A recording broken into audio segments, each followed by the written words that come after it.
আমরা বলেছি বিএনপি জামাত নির্বিশেষে যত রাজনৈতিক দল আছে, ছাত্র সংগঠন আছে, ছাত্ররা আছে, শ্রমিক, নারী, আলেম ওলামা আছেন, সবাই যারা বাংলাদেশ বন্ধু তারাই বাংলাদেশে থাকবেন এবং এই বাংলাদেশে সুষ্ঠু নির্বাচন প্রক্রিয়ার মধ্য দিয়ে তারা পজিটিভ একটি কম্পিটিশনের ভিতর দিয়ে বাংলাদেশে শাসন প্রতিষ্ঠা করবেন।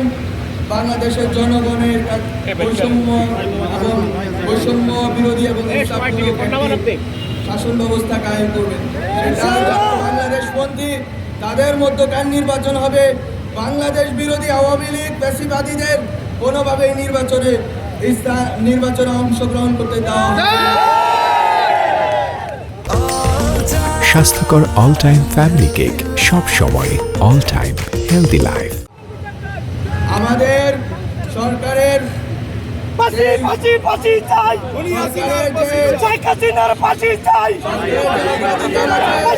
করা এবং সংস্কার করা এবং অবশ্যই সকল বাংলাদেশপন্থী রাজনৈতিক দলগুলোর অংশগ্রহণে একটি সুষ্ঠু নির্বাচন উপহার দেওয়া বাংলাদেশকে গত 16 বছরে যেটা সম্ভব হয়নি। আমি আজিগঞ্জবাসীকে আবারও ধন্যবাদ জানিয়ে সরকারের সাথে এবং বাংলাদেশের জনগণের এই দীর্ঘ লড়াইয়ের সাথে ঐক্যবদ্ধভাবে অবস্থান নেওয়ার এবং যখন ডাক করবে আবারও রাজপথে নেমে আসার জন্য আহ্বান জানিয়ে